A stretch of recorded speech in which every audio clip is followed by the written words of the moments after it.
All right. Hey, everybody, My Sports Chat. We're back again. It's National Letter of Intent Day, and we still have a week and a half before the semifinals of the playoffs. So remember, next week we're going to be doing a breakdown of the semifinal against TCU. But right now we're going to talk about the future of the program. A bunch of people committed, some transfers, some high school seniors, and the transfer portal is it's been around for a couple years, and it's becoming a way to restock your fridge, so to speak, your Jimmy's and Joe's pretty Yeah. quickly. And Michigan has decided this year to really hit it hard. Tom, what are your thoughts? Well, I have to say I like the guys that they are bringing in. The seven players are all apparently really solid individuals, and a couple of them were captains on the teams that they played on. And it Nice. looks like the three offensive linemen all have a chance to play. I don't know exactly where our offensive line stands as far as who's coming back for sure. But I think these guys certainly fill some holes. But it also tells you that the players that are already there, whether they're upperclassmen or not, are probably not as good as these guys that got transferred in. So I think there's some Interesting. potential positive there from a player standpoint and how good they are, and how if they can keep this offensive line momentum going, that will be awesome. I just get concerned about how that affects the mojo of the players that are still there, and if it just creates some bad blood, I don't know how that's going to go. Pat? Yeah. Oh, yeah. Definitely. Speculation of it all is maybe we lose a few linemen. Obviously, moving on. Our center, Outland Trophy winner, the left tackle Hayes, obviously he's moving on. Both going on to the NFL. So they probably sit there and look at what they have, and it's a changing time, and it's a new era for everybody. I mean, it's just transfer portal taking over everybody's thing. Michigan's gone into it hard, like Tom said, harder than we've seen. But we're going after guys that are key players, and a lot of it doesn't have to wait on these guys that are coming. A great group coming in, young talent today on signing day. But you sit there and look at, hey, we're at a certain point right now. We need to stay at that point. How are we going to stay there? And as it looks like, it's almost like free agency in college football. Yeah. Yeah. Okay. So obviously Harbaugh has ties to Stanford. There's a couple Stanford offensive linemen, a center, Drake Nugent. Um, you got Miles Hinton, the younger brother of Chris Hinton. He's a Yeah. defensive back or defensive lineman from a year or two ago for Michigan. Mhm. So there's ties there. Um, I mean, he's obviously not bringing them in unless he thinks they can contribute and contribute pretty heavily, because of like Tom said, it's kind of a I don't know, like You it's know, it's a slippery slope, if you will. you got coaching Um, changes at those spots too, Mike. And Stanford, Coastal, Arizona State, all getting new coaches. So these guys, do they want to stick around for a new regime start, or they go on to something that's a little bit more secure? yeah, I Right. mean, in Stanford, I mean, they're known for having a great offensive lineman. So to poach two of them in the same year, that's pretty amazing. Yeah, it's a big deal. Yep. You know, Tom, you want to go into a little bit more depth why you think it is kind of a slippery slope? Well, you built a team basically from the ground up. Last year, we brought in two transfer players, and both of them played. Obviously, one of them won one of the biggest trophies we've ever seen, the Outland Trophy. I mean, you never see that as an interior lineman on the offense. He was fantastic. The other, Oki, took him a while to get his footing, but he did make an impact in a lot of games. Yeah, he But did. those were singles. Those are one here and one there. Yeah. And you didn't You didn't bring in an entire new offensive line or close to it. And to be honest, you're looking again at an outside linebacker and another linebacker, one from Coastal Carolina, who, from everything I've read, says this guy is going to play. And then you brought in a freshman that is outstanding from Nebraska. And, again, coaching changes and everything, that's why these guys transferred. So yeah. I still just get concerned that, if you bring in 3 new offensive linemen and they all play, and you've lost 2 guys off of that offensive line, but you got a bunch of guys coming back. My suspicion is we're going to see some out transfers, some people leaving from that offensive line group that's been here for a while. And those are the guys that were the backbone of this latest trophy that we won for having the best offensive line. Yeah, the Joe Moore. 2 years in a row. You don't win that with 5 guys. You win that with 8 or 9 or 10. Right. And all those guys played during the year because guys get hurt. I just get concerned about that. But I'll also say this: we don't know who is really coming back. We hear rumors. We think we know that Hayes is out. We obviously know that Onwenu is out, but we don't know about anybody else. And and to me, if I look at this list, I would say some of those guys are probably already either planning on going on to the NFL or trying to, or they're just done and they're going to go someplace else. Yeah. Well, another thing too is, before we go on, Harbaugh's always been since day one about competition, right? And whether or not he's bringing in these guys here, they're advanced or veteran players. Yeah. Those guys below them that maybe they're coming in to take their spots aren't really challenged. So maybe this is going to create a little bit more competition in camp, and maybe push some of those guys that are already here to think, oh, I'm just going to walk in there and take that job because these guys are moving on. Oh, you got a guy coming in now. We're going to make it a little more challenging for you, and maybe, I don't know. We don't know what's going on behind the scenes, but knowing Harbaugh, I'm sure he's probably thinking that way. We're going to make you guys compete. Yeah. So I agree. Yeah. And okay. So Harbaugh, as a former professional coach, he kind of brought in when he first started, it was more of a mellower, less emotional driven approach, unlike what college is known for.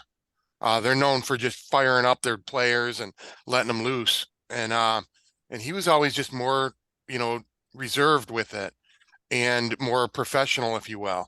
So one of the things with professional is, if you're not doing this, we're going to bring in somebody who will. Right. And it's never, ever, ever going to end. So these people, like if they think that, hey, all I have to do is, wait it out and eventually I'll start. I'm sure they haven't been told that. No, I'm sure they haven't been told, hey, I'm the best guy in this class. Yeah. By the time I'm a senior, I'm gonna be a starter. They gotta know that, there's somebody coming in behind them. Yeah. Hell, there's a great Ricky Powers story that I heard today. When Ricky came in, he was the #1 running back in the country. And Cam Cameron sat him down and he said, Ricky, glad to have you here. You're the #1 running back in the country, and we're thrilled to have you. And he says, but you know what we're going to do next year? We're going to recruit another #1 running back. And that was Tyrone Wheatley. And he said, what we're going to do the year after that? We're going to bring in another #1 running back. And I don't remember who it was, but they brought in someone then, and the same thing in the 4th year. So every year there's another guy who's the best in the country or really close to it that is going to come in and try and take your job. And that's what happened to Ricky Powers. I don't know that Ricky was, not prepared for that, but he's telling the story saying they told him up front that's what they were going to do. And back in that day, there were no transfers. So if you're not going to work as hard as they want you to and invest as much as they want you to into the program, then I'm sorry, you're not going to play. And in today's world, you're probably going to get pushed out and they're going to bring in a transfer ahead of you. So that's how it works.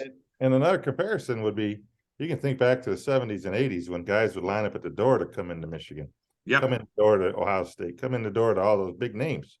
But all of a sudden, now out of nowhere, Oregon is competitive.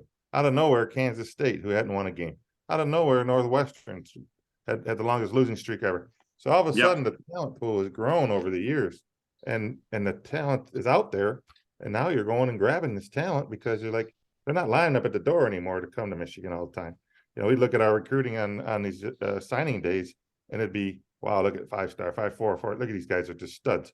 But now you're getting, you know, it's there, but yeah, I just think it's a little bit more broad across the whole. And they're going to Jackson State.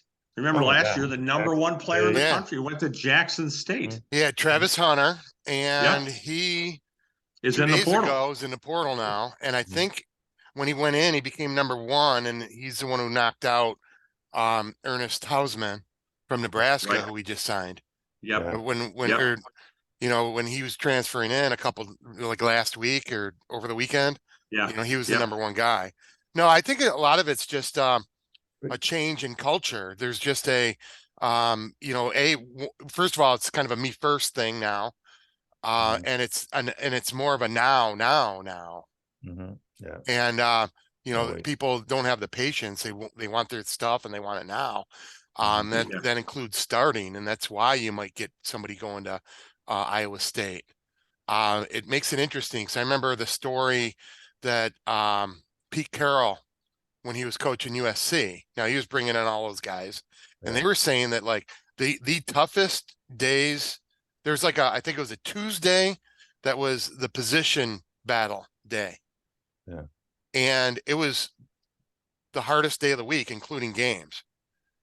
Wow. And these players who are better, you're going to one-on-one, ones on ones, On the best on best, going against each other, and they're fighting for their starting spot. They're fighting for playing time, and that's much more difficult. There were more scouts, they said, going to Tuesday practices at USC than at games because it was Yeah. better quality. And then you have Saban basically doing the same thing. I mean, I'm going back to, you know, research in Michigan rankings for their classes, and Alabama's 1 or 2 every single year. Yeah. And I remember him saying the same thing. Like if you're afraid of competition, don't Yeah. come. Yeah. Yeah. If you want to see where you are and you want to see what you need to work on versus the best players of your age, then you come here. Yep. I mean, we can think back to the changing of the times. Was a Fiesta Bowl back when Oklahoma played a team called Boise State before Boise State was Yep. Boise State, I think. And at the end of that game, when the flip of the ball over the shoulder and the Statue of Liberty play or whatever they did, that I think if you think back of all different factors that created what we are dealing with today, that probably played a big part on the small schools taking kids, the talent, the competition level just cranked up a little bit, you know. Yeah. Well, something to look at, guys, is look at the starting quarterbacks in the NFL. They're not all from Alabama or Southern Cal or Michigan. I mean, there's guys from Brigham Young, there's guys from Hawaii, there's guys from all over the country, and they wouldn't have gotten a chance if they said, well, I'm going to go to Ohio State and wait my turn behind somebody. They may never have gotten a chance to play. So, yeah, I mean, think of Ben Roethlisberger. Where did Ben Roethlisberger commit to go to college? He committed to Ohio State. Oh, did he? I didn't know that. They wanted him to be a tight end. And after his Wow. first year, he said, I'm not doing this. He transferred to Miami of Ohio. Oh, I didn't My know God, that. he's a Hall of Famer. Yeah. Be a Hall of Famer, you watch. So Yeah, not a friend of strange women, but a Hall of Famer. But you know, I didn't know that, honestly. this is like an I didn't know that. editorial comment there, Mike. Yeah. Yeah, I'm a moderator. I can say this stuff. Right. No, they no, you're right though. I mean, you have Josh Allen who's Yeah.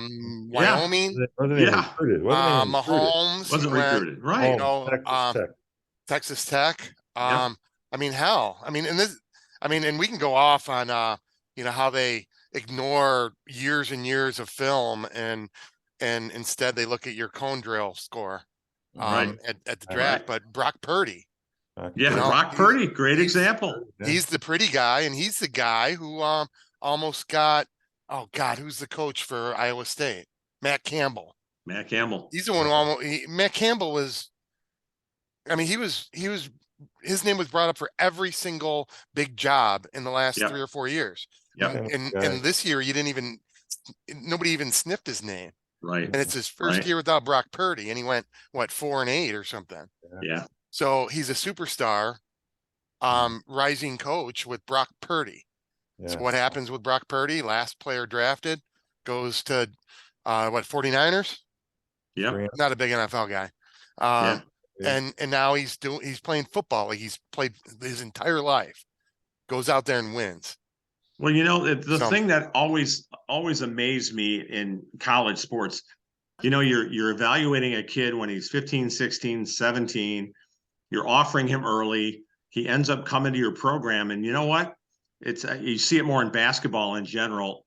You know, the kid is 6'4", dad's 7'1", mom's 6'5". He's projected to be 7, and he handles the ball like Michael Jordan. And guess what? He doesn't grow another inch. He Right. doesn't want to work very hard. He doesn't get any better. And you know, he was the guy. So everybody was after him. Well, now someone who maybe is a little undersized or maybe doesn't have all of the skills but is working at it goes to Arizona State. And you know, Ladarius Henderson, you look back on his story, he was a pretty big recruit, but maybe he wasn't that highly recruited. So he picked Arizona State and he got better. And now he's going to a team that wins the Joe Moore Award every year.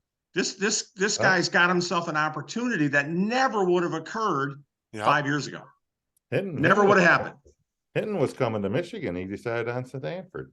You want to go to Stanford for educational purposes. Yeah. Yeah. Michigan was Which down is- to the wire. It was down to the wire between. the Yeah. two.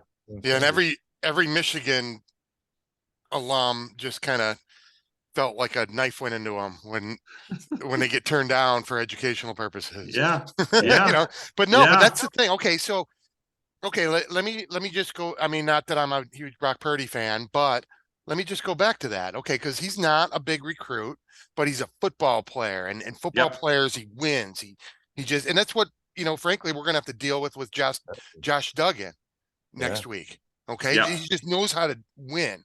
He knows how to will his team. He makes people around him better. And that's just stuff that who cares about his damn cone drill.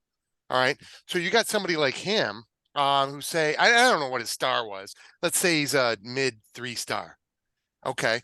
So, you know, what do you think about a guy like that who's going to just bust his butt to become everything he can be versus a guy who's a 5-star coming out of high school. Right. Exactly. And you know, everything's been handed to him his whole life. Exactly. I totally agree. And I would guess that the TCU quarterback does not or did not have a huge NIL deal in the last 2 years relative to the guy at Ohio State or the guy at Alabama. And oh, by the way, neither one of those guys, or at least the Alabama quarterback, Bryce Young, is not in the Final Four. Right. And his NIL number was millions.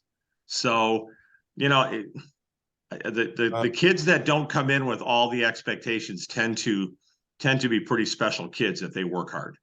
Well, touching on two success stories, and we're a Michigan podcast. Our Brian Greasy.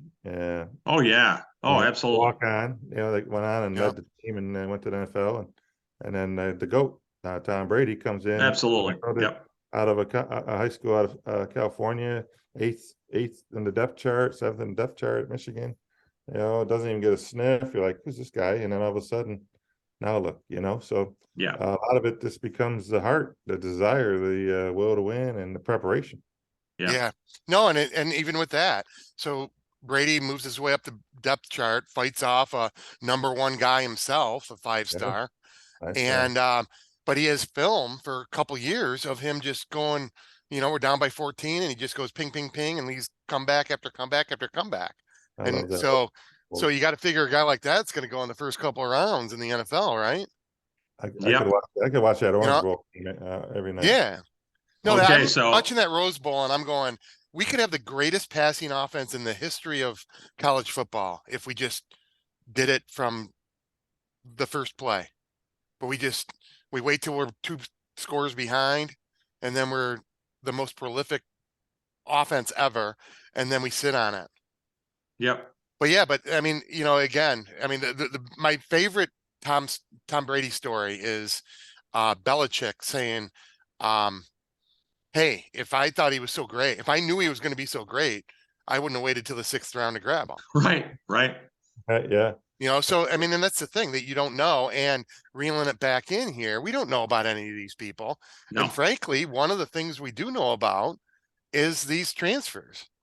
Yeah. We got Well, you 7 do know transfers. about them. Yeah, you do know about them at levels. What you don't know is how they'll fit with the culture. Right. And so the coaching staff has a level of comfort with, as an example, Jack Tuttle as a quarterback.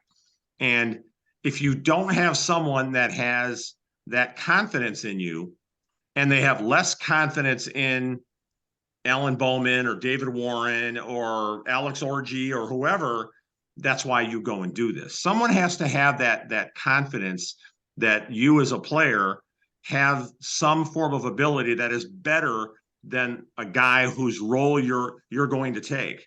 I mean, Tuttle's not coming in to be the number 1 quarterback. That's just not how it is. Right. But he must have some skill and some talent. Otherwise, they wouldn't have brought him in after Warren left, because maybe they thought, or not Warren left, but Bowman left. So Yeah. That's a big part of it. Also, it's about the confidence and the way the coaches are willing to work with some of these guys. And I think, again, these aren't 16-year-old kids. These are 20-year-olds or 21-year-olds or 22-year-olds that have proven something in their history. So that's a big part of this transfer portal and how good it is on levels. I think Tuttle only played 5 games this past year and he got hurt. Yes. I think he started 4 games or 5 games, and he played a little bit for Penix when Penix got hurt 2 years ago. Yeah. Yeah. And last year. Yeah. Yeah. He was Penix's backup. Yeah. And Penix is going to go into next year at Washington as one of the probably top 5 Heisman guys. Yeah, absolutely. Penix will be, he's going to be fantastic. We think. Yeah. Yeah. Yeah. This is awesome. Yeah. And, it's some of it's scheme. And again, you develop a skill set. Does it fit the scheme that you're looking for? Cade McNamara going to Iowa is a really good fit because they run that style of offense where he's a game manager. Right. Now he is stating, we're not going to have that anymore. But, he fits that. And so does Tuttle fit what we do with our quarterbacks here? Probably, and probably better than Alan Bowman. Yeah. Yeah. No, and that's the thing. I mean, if it's an upgrade, you're good. My guess is Tuttle isn't an upgrade to McNamara, but he is an upgrade to Bowman. And he still might come in as 3rd behind Davis Warren. You never know. Exactly. And then you got the 2 behind him that are developing. Yep. And you never know. I mean, they might not be done. There's another transfer portal on the spring after spring practice and everything. So you never know. And on top of that, so we talk about the offensive linemen. Are they all going to play? Well, maybe not. Maybe this motivates Jeff Percy to be the best offensive lineman he can be. And we've got to go through spring anyway. You got all this offseason. You got all these practices now. You know what? Prove to everybody that you're capable of doing that. And when you do, then you know what? So somebody else sits and you get to play because you're better. Mm-hmm. Yeah. Yeah. Yeah. The competition. It's going to bring out competition. I think that's why he's gotten into it. I think, he's been there. He's done the college routine before. He's seen the recruiting and where the recruiting is going. And there's no promise that the guys we brought in today are going to be here in a year or 2. They're going to, NILs and move off to whatever. They may not like it and move on. I mean, he can't rely, and that's the year of that. The years of that relying on a recruiting class that you hope they're going to be there. I don't. Those are long gone. Yeah. Well, I'll tell you. Take a look at how many freshmen burned their eligibility this year. I think I read that there were 12. Oh, really? That's a big number for incoming freshmen to have 12 of them burn their red shirt. Mm-hmm. I'm just not sure, other than say offensive and defensive linemen, I'm not sure that burning red shirts anymore is that big of a deal. I agree totally. So I'm not sure. I think the days of parking a guy for 3 years and then releasing him for a couple years is You know, I that's mean, gotta because you can change. transfer. Most of these people, Absolutely. you Yeah. hear like, It was on their fifth. who was fourth it? It was, I think it was season. McCaffrey. Oh, He yeah. said something early on and says, "Hey, I'm whatever. I'm here for 3 years for sure, and we'll see what happens after that. Yeah. You Yeah. know, but I'm going to stay for 3, get my degree, and then we'll see where we are." Yeah. And I think that's, you know, because they already stay around campus all year, Right. Mhm. you know, Right. so staying, doing spring, summer, between their freshman and sophomore year and their sophomore and junior year, that's their senior year. Plus, Mhm. we Mhm. grew up. That's their 2 semesters. Now they're Yeah. now they're right on track without any extra classes other than they're going year round Yeah. to graduate in 3 years. Yeah. Well, we all grew up with the February signing date. Guys didn't show up to campus till June or July, so Right. they weren't even ready to play. They're coming in right now. They're going to be there in January, ready to rock and roll. Yeah, a Be handful of ready them. for Yeah. spring sports. So everything's Yeah. amped up 6 months, maybe even 8 months. You know, with the Right. signing. Well, So and I just read this last year. Will Johnson mhm. practiced with the team before they played Georgia. Okay. So there are probably kids that Yeah. are done with high school, like today, tomorrow, whatever the day is, they're done with school, and they are heading right to practice with U of M to get a feel for what it's all about. Yeah. Yeah. Oh yeah. And God, what that's, an amazing experience. can you imagine how intense that is relative to where they were? And okay, so you relative to Just where they walked up to were. high school field. Okay, Just walked up. let me go in a different direction in that. Now, remember about 3 years ago, we were sitting there and all talking about that there's a broken culture Yeah. within the football program at Michigan. Yeah. And now what we're Look saying is where just we're at. Oh, 100% staggering. the exact opposite. And there's confidence that you can sit there and, I mean, 3 years ago, if we have the 18th ranked recruiting class, people are, Right. you know, jumping off buildings and stuff. Oh yeah. And now we bring in you know, the transfer, the combine the transfer and the high school seniors are, you know, much higher than 18. Yeah. Um, but no, it's just so interesting. I think it's great that I trust Harbaugh has that culture thing in his back pocket now. Yeah. And maybe he waited until this point where he could do this, Right. Right. you know, till he knew that people weren't going to bail. I mean, because, you know, we've seen what's happened with Michigan State. Yeah. Yep. You know, they Oh, just brought absolutely. people in and he brought people. I mean, and then you're seeing, say, even like with Deion Sanders going to Colorado, he basically dared every single person on that team to transfer. He Yeah. said, leave now or you're going to be in a battle. I got guys coming in. I'm bringing Right. guys. Yeah. You know, It's and the way it has to be. yeah, and that's the thing. You wonder if Harbaugh sat down with guys and said, "Hey, at a team meeting, I just want you guys to know, we just finished up beating, we're 13-0, whatever. I'm bringing in a slew. I'm bringing in guys. We're gonna go to the transfer portal, just so you guys know it's not comfort city around here. You guys aren't guaranteed a Yep. spot next year." I Oh, hope by the he's way, I want to win the Joe Moore Award for the 3rd straight year, so I got to Yeah. have the right guys. Yeah. Yep. and I want to Don't know No. what they, you know, but no, and I hope he's saying that when he's on their couch when they're juniors in high school. Yes. because this You is know, and I hope he's saying that the very first practice of the season. You know, that's part of it. And again, you can't handle it. Well, then maybe you shouldn't wear a winged helmet. You know, just move on. Yeah. There's plenty of room at Miami of Ohio. Mhm. Yes, there is. Or Iowa. Good luck, right? Yeah, yeah, yeah. They seem to be the step below. Michigan South. So yeah, And Iowa's lost like 7 or 9 kids Yeah. to the transfer portal, and they brought in 2.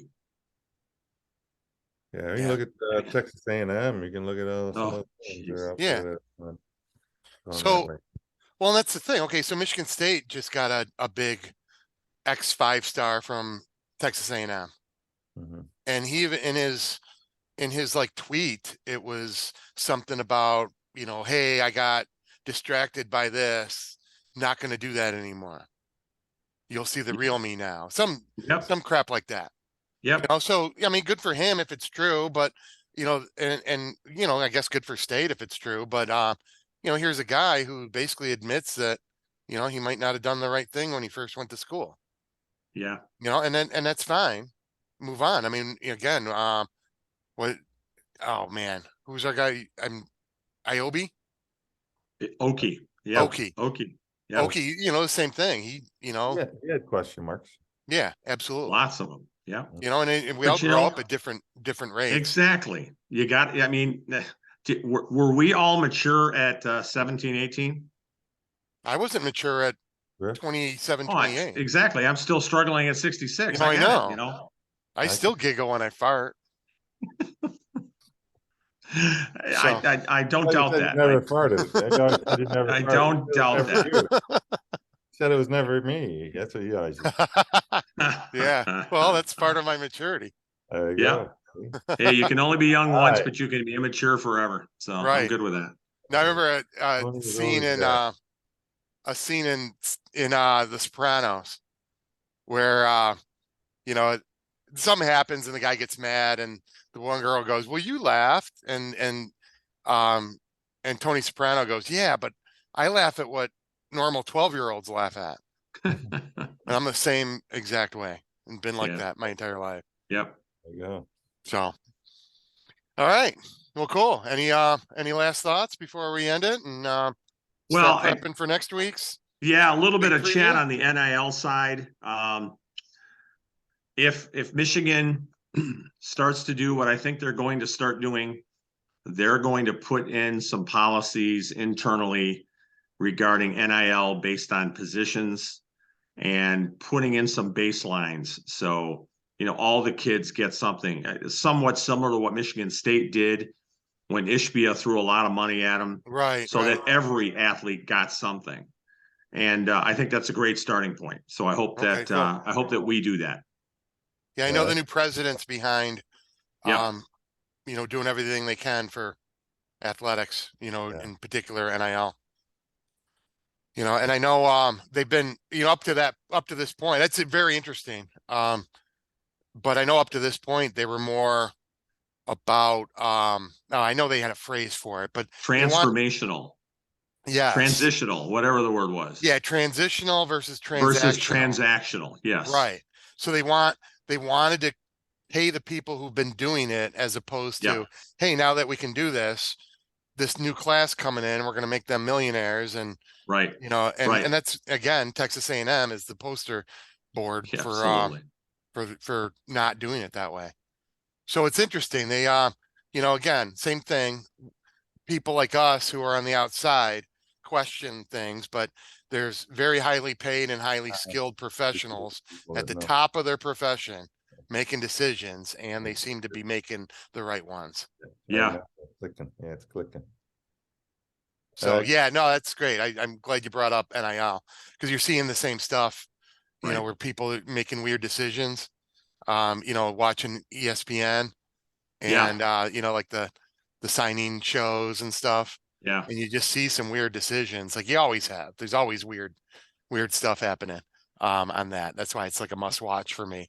But you see weird stuff like decisions where clearly the parents aren't happy. Oh yeah. And you're wondering like what's going on with, with that. And a lot of times now you got to assume it's going to be NIL. Yeah, absolutely. Well, yeah, two drastic changes to college football and and the transfer portal. Yeah, on top of each other. It kind of pushes the signing day to a third in the line. It's not even a major deal. You got NIL and transfer portal. Right. Yeah. Well, I've got one last tidbit. I'm not going to give you all out there the finals on the story, but my Michigan insider is telling me his opinion of what Michigan's offensive line is going to do to TCU's defensive line. I'll tell you more about that next week. Awesome. Wow, a teaser. Yeah. Teaser. Wow, look at us. We're like stay tuned. We had some transitional stuff in there, a teaser. Yeah. God. Yeah, broadcast school's really paying off. All right. I just want to put a shout out to my guy Franco Harris. He passed away today. Yeah. I've heard that Yeah. at all, but he's my one of my guys when I was growing up, my running back. Oh, Yeah. yeah. Love watching him run. Big Ten. You guy. know, there's another shout out that I'd like to give too. There's a football player for Ohio State. I'm drawing a blank on his name. Henry. He has the same health issue that Michi had. And hopefully this kid gets all the help he can. He's an offensive lineman, didn't play a whole lot this year, but he's been reaching out to everybody and telling him he's going to fight. And I, pray for this kid that he can survive this. This doesn't sound really good. It's really a bad Right. situation, but he's an Ohio State Buckeye, but it doesn't matter. It doesn't matter. Say a prayer for him, Yep. No, I agree. Thanks, guys. Yep. All right. Well, hey, good Merry talk. Christmas. Yeah, Merry Christmas to you guys. Merry Christmas to anybody watching. And again, thanks for coming out. Thanks for watching, everybody.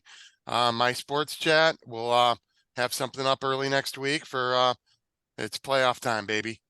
Sounds great. We Go good. Blue. Go All right, Blue, Thanks, baby. boys. See you guys. See you, fellas.